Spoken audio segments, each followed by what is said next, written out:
Olá, começando mais um Hiper Business pela programação Canal 20 da Hiper Filmes, dentro do canal Net Cidade. Hoje estamos recebendo o vereador Marcos Papa, do Partido Verde. Vamos falar sobre resíduos sólidos em Ribeirão Preto. Papa, obrigado pela presença aqui no Hiper Business. E como anda esse cenário relativo aos resíduos sólidos? A coleta, a destinação e ao livramento, digamos assim, desse tipo de resíduo por parte do meio ambiente. André, importante ressaltar que, a princípio, para a gente fazer uma conversa bem abrangente, Contextualizar que no Brasil houve uma evolução que demorou muito, né? O nosso Senado demorou 18 anos, é um tempo muito grande, para discutir e aprovar a Política Nacional de Resíduos Sólidos. Essa demora não foi boa para o Brasil e, consequentemente, para os municípios. Entretanto, desde o ano retrasado, nós temos, então, uma Política Nacional de Resíduos Sólidos. O que significa isso? Que antes, o que ficava ao sabor de um prefeito ou de uma comunidade mais conscientizada, que pressionava esse prefeito a realizar os trabalhos ligados a lixo, ligado a esgoto, hoje não é mais vontade de um prefeito ou não. O Estatuto das Cidades já falava disso lá em 95, mas ele não determinava sanções aos municípios que não realizassem essa política, que agora é uma determinação legal. Aí ficava muito solto. Sim, ficava solto para saber se um prefeito queria ou não tratar o esgoto da sua cidade, se esse prefeito queria ou não tratar a questão do lixo reciclável, da construção civil. Ficava muito à vontade do prefeito ou, de novo, quando esse prefeito sofria uma interferência da sociedade civil organizada. Então, houve um avanço, isso a sociedade brasileira tem que celebrar, apesar do atraso, 18 anos é muito tempo.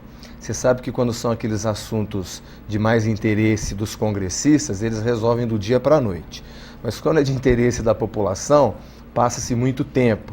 Então foram 18 anos, mas felizmente temos hoje uma boa legislação em nível nacional. Se fosse o aumento do salário dos próprios parlamentares, com certeza rapidinho eles iriam resolver. Salário, verba de gabinete, isso tudo é da noite para o dia. Aquilo que interessa, né? A política de meio ambiente, 18 anos. Bom, agora ficar ao sabor da vontade de um prefeito, aí me vem o seguinte, né?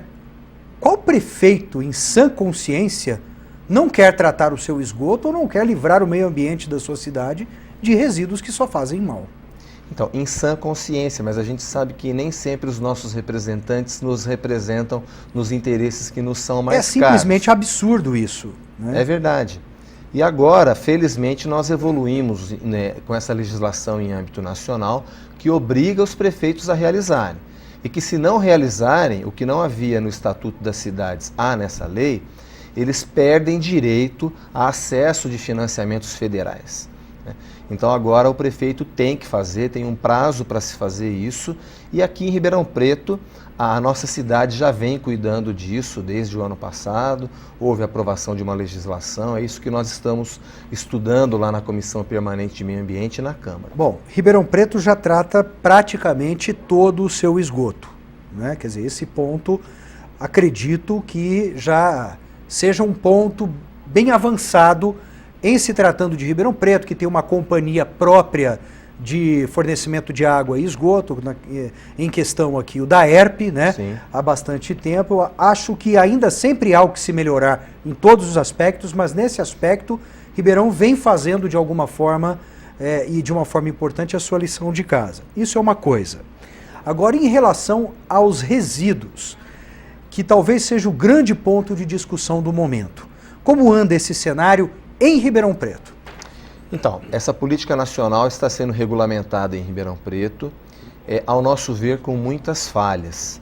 Nós tivemos uma discussão na Câmara o ano passado, eu ainda não era vereador, eu herdei essa legislação, mas em assumindo a presidência da Comissão Permanente de Meio Ambiente, nós tínhamos notícias dessas falhas que, infelizmente, foram detectadas no âmbito da nossa comissão. Mas regulamentada de que jeito em Ribeirão Preto? Tem que ter um projeto de lei municipal. Correto. Para para que haja regulamentação em nível municipal. Exatamente. O estatuto não tem já essa validade imediata em relação à regulamentação para o território nacional inteiro. Não, a lei federal deve ser regulamentada no âmbito municipal e é isso que a nossa Câmara fez. Entretanto, com muitas falhas. Por exemplo? Por exemplo, nós não tivemos, no contrato que vai ser celebrado com o futuro concessionário, nós tivemos erros formais na condução do processo do ponto de vista jurídico. E quando nós instalamos a Comissão Permanente de Meio Ambiente e criamos o ciclo de estudos dessa futura PPP do lixo, nós convidamos a OAB, convidamos a sociedade civil organizada, ambientalistas. Nós tivemos um ciclo de estudos muito produtivo, no qual nós pudemos ver, ponto por ponto, essas falhas e nós apontamos 34 falhas no nosso relatório final na Comissão Permanente de Meio Ambiente. Mas são falhas que deixam dupla interpretação para determinados pontos ou são falhas básicas e grotescas em relação ao desrespeito à legislação vigente? Os dois. Nós vamos encontrar desrespeito à legislação quando, por exemplo, nós não levaremos esse contrato para ser fiscalizado pela Câmara Municipal. Então nós tivemos anteontem uma sessão na nossa Câmara que, por uma manobra regimental, os vereadores abstiveram-se de vetar, de anular o veto da prefeita, de recusar o veto da prefeita. A Câmara tinha feito uma lei solicitando que esse processo voltasse para a Câmara, que assim que essa licitação fosse amadurecida, os vereadores pudessem olhar para esse contrato, aprovar esse contrato, conferir se ele realmente está atendendo ao interesse público, mas isso não foi observado. A prefeita vetou o projeto de lei, a Câmara poderia ter derrubado o veto da prefeita, mas preferiu abster-se de votar, então nós perdemos a votação por 10-9. A Câmara Municipal de Ribeirão Preto abriu mão de fiscalizar o futuro contrato da concessão. Que é uma atribuição dos edis aí, né? De quem está na Câmara, dos vereadores. É uma atribuição constitucional, inclusive. Fiscalizar e o legislar. Futuro contrato, exatamente. Mas a Câmara abriu mão, ela entende que o chefe do Executivo vai ter o bom senso suficiente para tratar dessas questões. Mas você falou do projeto que envolve uma PPP. O que é essa PPP especificamente? A Prefeitura está escolhendo esse modelo de concessão. A PPP é parceria público-privada, ela está escolhendo fazer esse modelo para concessão, dizendo que vai reunir todos os contratos que Ribeirão Preto tem celebrado na área do lixo em um único contrato. Nós entendemos que não haveria necessidade de fazer assim, né? Uma concessão para fazer uma PPP, não haveria. Eu seria favorável a uma PPP, André, se nós fôssemos fazer um metrô em Ribeirão Preto, por exemplo, no qual a Prefeitura escolheria então um parceiro privado para celebrar um convênio, um contrato numa obra de vulto muito grande e que esse futuro concessionário, então, através de tarifa, teria o seu investimento, o retorno e ganharia algo em cima, o que é justo. Nós não achamos que é necessário uma PPP, uma parceria público-privada para o lixo. Até do ponto de vista econômico, isso não está bem explicado. A Prefeitura, no seu edital, simplesmente diz que o município gasta 80 milhões por ano e que, então, por 20 anos, fala-se em 1 bilhão e 600. Qual o argumento? De que agrupando todos os contratos de lixo, você ganha escala e com isso consegue economizar dinheiro para o município. Mas isso não está fundamentado no contrato. Esse cálculo econômico-financeiro não está devidamente fundamentado. E nós também questionamos isso. Porque para gastar o mesmo tanto, para que uma PPP? Para que endividar tanto o município, impedindo inclusive que o município venha celebrar outras PPPs, essas sim necessárias, como por exemplo fazer um centro administrativo, que Ribeirão Preto precisa tanto. Mas quando nós falamos da PPP do lixo, é para a coleta do lixo doméstico, lixo normal. Também. Qual outro tipo de resíduo ela coletaria e daria destinação? Isso é importante dizer. Voltando, a política nacional determina que o município faça um plano de gestão integrada dos resíduos sólidos. O que significa isso?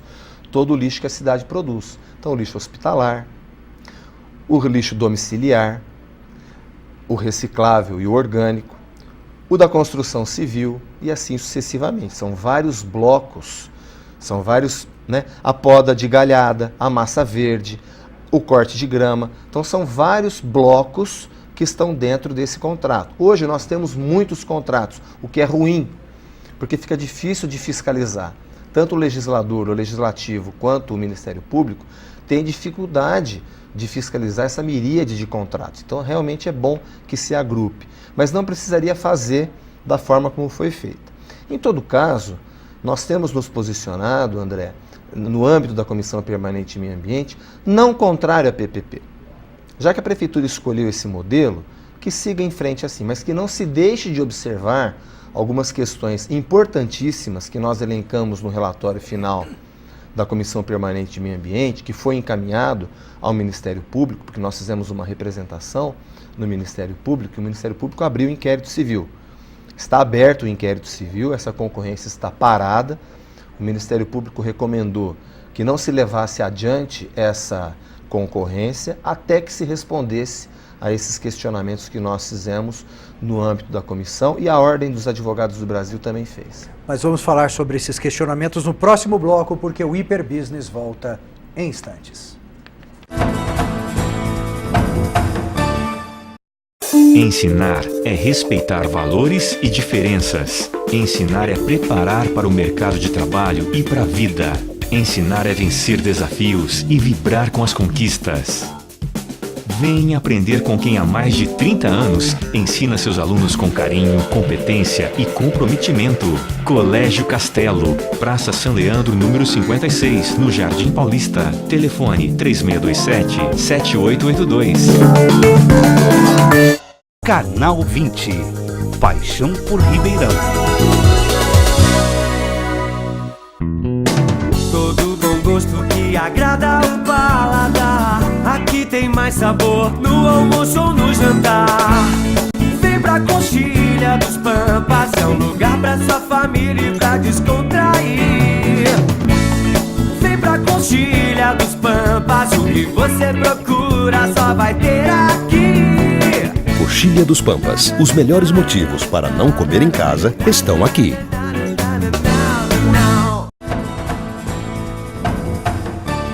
Estamos de volta com o Hiperbusiness e continuamos a nossa entrevista com o vereador do Partido Verde, Marcos Papa. Estamos falando sobre a política de resíduos para Ribeirão Preto e sobre a PPP do lixo.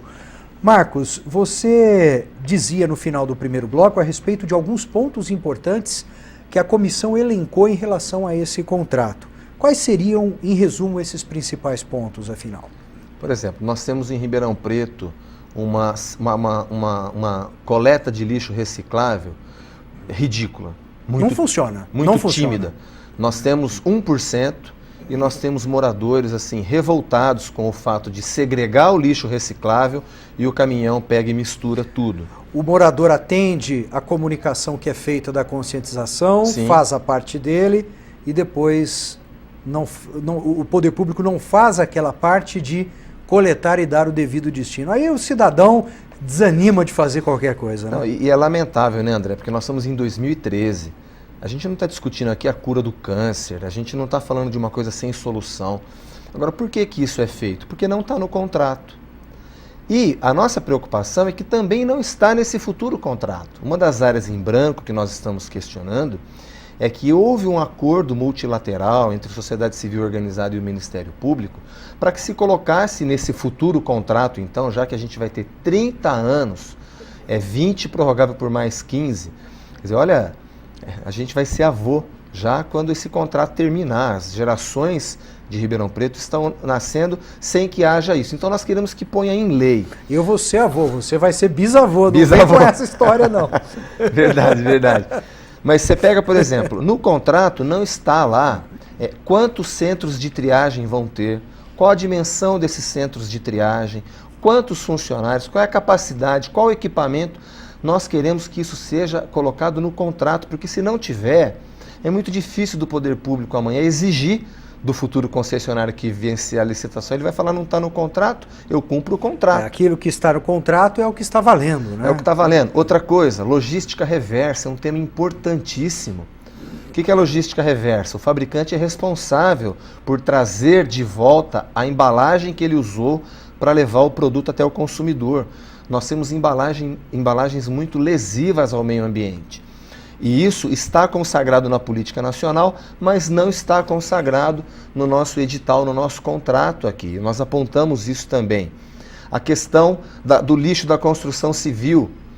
Por incrível que pareça, o maior gerador é o pequeno gerador e não o grande gerador, porque o grande já tem, por lei, independente dessa que foi aprovado, a obrigação de encontrar um lugar para destinar o seu lixo, né, o seu resíduo da sua construção. E até por ser grande, a fiscalização é maior, o olhar é maior. É maior. Agora, para aqueles que realizam as pequenas obras de forma solta, aquele investidor, aquele senhor que tem um dinheiro investido e comprou um terreno e vai construir, ou seja, as pequenas obras, os pequenos construtores, esses é que são os maiores geradores de resíduos da construção civil. 80%, para você ter uma ideia.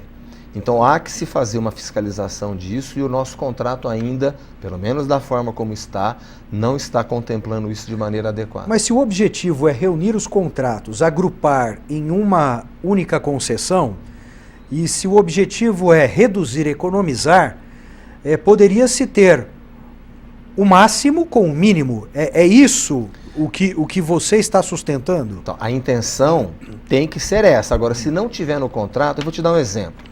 O contrato não fala em novas tecnologias. Você imagina que amanhã aparece uma nova tecnologia para a questão de tratamento do resíduo orgânico, do lixo ou do resíduo reciclável. Se isso não tiver devidamente explicado e contratado, imagine que essa nova tecnologia vai gerar uma despesa maior para o concessionário. Ele não vai querer fazer. Ele vai dizer, olha, não está no contrato, eu não faço. Você vai dizer, mas é melhor para o nosso meio ambiente. Mas se vai diminuir a margem de ganho dele, ele não vai fazer. Ele não vai fazer. Respaldado pelo contrato. Respaldado pelo contrato. Então, isso também nós apontamos. Os direitos do consumidor não estão preservados no futuro contrato. Nós elencamos lá nas 34 páginas os 14 pontos que precisam ser melhorados. O Ministério Público concordou conosco e instaurou o inquérito civil, mas a gente está muito esperançoso, eu pelo menos estou muito esperançoso, que as autoridades do governo municipal vão olhar com muito carinho para isso e fazer as alterações necessárias, até para que a gente não mova uma ação civil pública. Vamos para mais um intervalo, o Hiperbusiness volta daqui a pouco. Ensinar é respeitar valores e diferenças. Ensinar é preparar para o mercado de trabalho e para a vida. Ensinar é vencer desafios e vibrar com as conquistas. Vem aprender com quem há mais de 30 anos ensina seus alunos com carinho, competência e comprometimento. Colégio Castelo, Praça São Leandro, número 56, no Jardim Paulista. Telefone 3627-7882.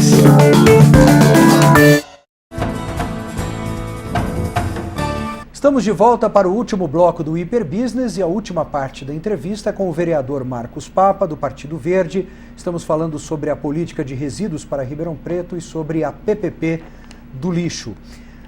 Papa, você dizia no último bloco, terminou o último bloco falando a respeito de uma esperança, de uma expectativa de governo municipal ficar atento a esses pontos, a esses alertas que foram feitos, independente da Câmara ter aberto mão ou não do seu poder fiscalizador nessa questão, poder fiscalizador que é atribuição constitucional da própria Câmara. Mas o que é que você tem percebido em relação a essa tendência? Eu creio que o principal é que o município, que é a coisa pública, que é mantido pelo dinheiro público, não seja lesado. E tudo que for preventivo para que ele não seja lesado ou prejudicado numa possível relação desequilibrada, tem que ser feito. Com certeza. Ocorre que a nossa Câmara ela abriu mão, na legislatura passada, de fazer essa fiscalização. E nessa também, ao não derrubar o veto da prefeita.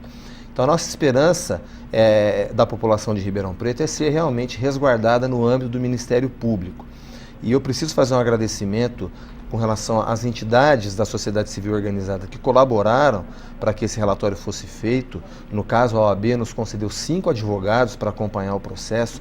Isso enriqueceu muito, nos permitiu produzir um trabalho muito técnico e com apontamentos muito pertinentes. 5 especialistas no assunto? Exatamente. E mais os ambientalistas e a sociedade civil organizada. A ficar atento agora, a acompanhar o que vai acontecer no âmbito do Ministério Público, para que a Prefeitura, então, insira corrija esses brancos, esses vazios que estão na legislação que foi aprovada. Você disse há pouco que é a favor do agrupamento e da economia, correto? Desde que seja demonstrado economicamente o que ainda não foi feito. E fazendo também de uma forma que resguarde os direitos do cidadão via poder público, né? Que também não foi feito. Da comunidade. Mas não tem um diálogo aberto neste momento com a prefeitura para que se busque um entendimento, para que não haja necessidade de Ministério Público, não haja necessidade de inquérito e para que tudo isso seja feito dentro de um consenso, porque creio eu que essa questão dos resíduos sólidos e da preservação do meio ambiente seja, na minha opinião, uma questão suprapartidária, está acima de qualquer partido político. Falou bem, você falou muito bem. Nós estamos preocupados em resguardar o futuro da população de Ribeirão Preto. A questão ambiental é uma questão suprapartidária que diz respeito a todos nós. O fato, André, que a sua fala de instruir esse processo deveria ter sido feita nas audiências públicas, que foram muito mal organizadas. Eu tive que entrar com uma ação popular para anular uma audiência pública, porque o espaço para o cidadão participar foi de 40 minutos. Mas vamos falar também, né? Vamos ser um pouco também realistas. A população muito pouco participa das audiências públicas. Nesse caso houve participação, André. De alguns mais interessados e tal, eu concordo em alguns temas específicos. O meio ambiente tem uma militância muito grande, forte em Ribeirão Preto, atenta, né? A gente sabe disso há muito tempo, mas é histórico que, na grande maioria das audiências públicas relacionadas a quaisquer questões, é muito pequena a participação da população. Mas também tem uma coisa, eu concordo com você, mas olha a audiência pública que a Prefeitura marcou, nas vésperas do Carnaval, numa sexta-feira. Quer dizer, também aí fica difícil. Mas nós tivemos uma decisão favorável da Justiça que um espaço que havia sido reservado para perguntas e respostas de 40 minutos transformou-se em 2 horas. Tamanha foi a participação da população para instruir. E tudo tem que ser gravado, tem que ser registrado, né? Registramos e gravamos, não era isso que a Prefeitura tinha se preparado, mas a decisão da Justiça obrigou a assim fazer e esperamos que essa ata, que ainda não foi publicada na sua íntegra, contemple todas as perguntas e respostas que houveram nessa audiência. Bom, nós temos aí 1 minuto e meio para o final do programa e eu queria que você fizesse uma análise já em perspectiva dos próximos passos e dos próximos capítulos dessa questão que é de interesse público. Então, como eu disse, houve nessa audiência muitas contribuições. Nós esperamos que tanto as que foram feitas no âmbito das audiências, como as que foram feitas no nosso ciclo de estudos, que instruíram esse relatório final da nossa Comissão Permanente de Meio Ambiente e que estão à disposição da Prefeitura no inquérito civil aberto no Ministério Público, eu francamente espero que as nossas autoridades tenham sensibilidade de enriquecer o edital, exigindo do futuro concessionário aquilo que é de direito da população de Ribeirão Preto, preservando o meio ambiente de forma ética, para que nós não venhamos a comprometer o futuro das próximas gerações. Eu tenho muita esperança que isso será feito. Marcos Papa, muito obrigado pela presença aqui no Hiper Business e até uma próxima oportunidade. Obrigado, André, eu que agradeço. E você, espero que tenha gostado. Até o próximo programa. Tchau!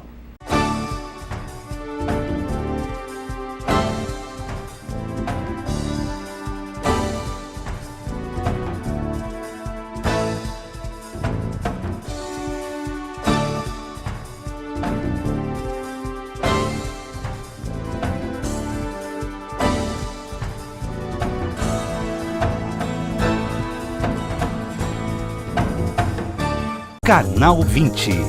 Paixão por Ribeirão.